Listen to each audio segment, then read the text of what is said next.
Welcome back to Taxed and Confused. In this video, I'm going to show you how to create your own forecast for cash flow or your budget that can go as long as you'd like into the future. I've personally used this spreadsheet for the last 8 years, and it really helps me keep a track of what I'm spending today and the long-term impact of what that will look like. So I'm going to create this in Google Sheets. So first of all, let's give this a name. I'm going to call it cash flow or budget. It's up to you, whatever you want to call this. And what I'm going to do is put the months and the years across the top and list all my income and expenditure down the left-hand side. So let's get started. So first of all, I'm going to call this August 2025. That's where we are. And the next one I'm going to call September 2025. And if I highlight both of those and drag them to the right, it will start just automatically counting months and years into the future. The next step I'm going to have is an opening balance, and you'll see why this is important when we get to the end. Underneath, I'm going to list my income, and this is the header, and I might have different income streams. So I'm going to have job one, I might have a second job, and I might have a side hustle. And then I'm going to have my total income underneath. Beneath that, I'm going to list all my expenditure. So I might have my mortgage or rent, depending on your situation. You might have groceries, utilities, your mobile phone, broadband, car, any savings or ISA you may have. You might have a budget for gifts, thinking about Christmas and birthdays through the year, holidays. You can basically list as many things as you've got. The detail on this, the more detail, the better, because you'll be able to track individual things closely. And at the bottom here, we'll have our total expenditure. And one more row would be the money left at the end of the month after all my income has come in and my expenditure has gone out. I'm going to also call that closing balance. Whatever you choose is up to you. I'm going to make that wider. And then I like to make things just a bit easier to read by adding, making them bold on the expenditure and the total income. I'm going to make them bold. I'm going to put a little border above and beyond. Those lines, I like to just color code them just so you can see, and then the opening balance as well. Let's do that and do similar to a border at the top and the bottom, and the money left. So that's sort of the framework for my budget. What we're going to do then is put in some information. So I'm assuming you're starting with 0 and you've got income of £2,000 in job 1, 200 in job 2, and a side hustle of £200. And then we want to have a total in here. You can do this a number of ways in Google Sheets. You can type sum and hit the tab key and then pull down, and that will add them all up. You can also use this little icon at the top, which is a sum, and it'll do exactly the same thing. And in some cases, if you type in sum, excuse the pun, it normally tries to predict, but in this case it doesn't. So let's have a look at now your expenditure. And so let's fill in this. So £1,000 for rent, 250 groceries, 100 utilities, mobile, broadband. These aren't exact numbers. I'm just sort of putting something in to show you.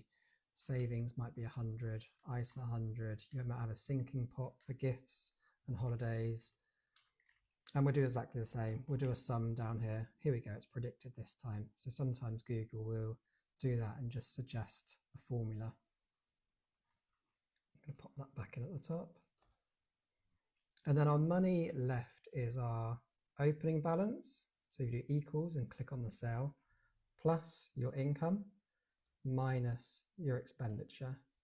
And before we do anything else, I'm just going to format these. I like to click on the top there, choose number.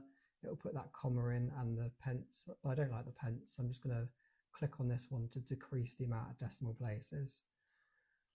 Before we move into future months, September's opening balance is August's closing balance. That's why I said it's useful to have this. So once your income has come in August and you've paid all of this out, you've got £460 left, you carry that over to the next month.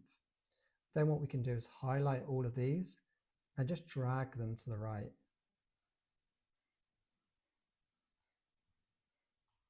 So that's doing everything the same every month. And I'm going to do the same with the opening balance.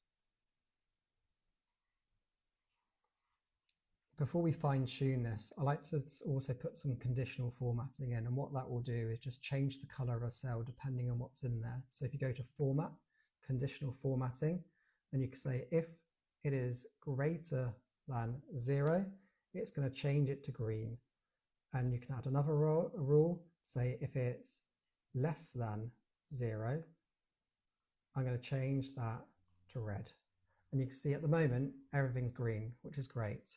But your budget probably isn't the same every month. Let's just put in some costs that might come up. You might go on holiday. It's miserable in the UK in November, so let's put a £2,000 holiday. And you can see straight away you've spent £60 more than your income.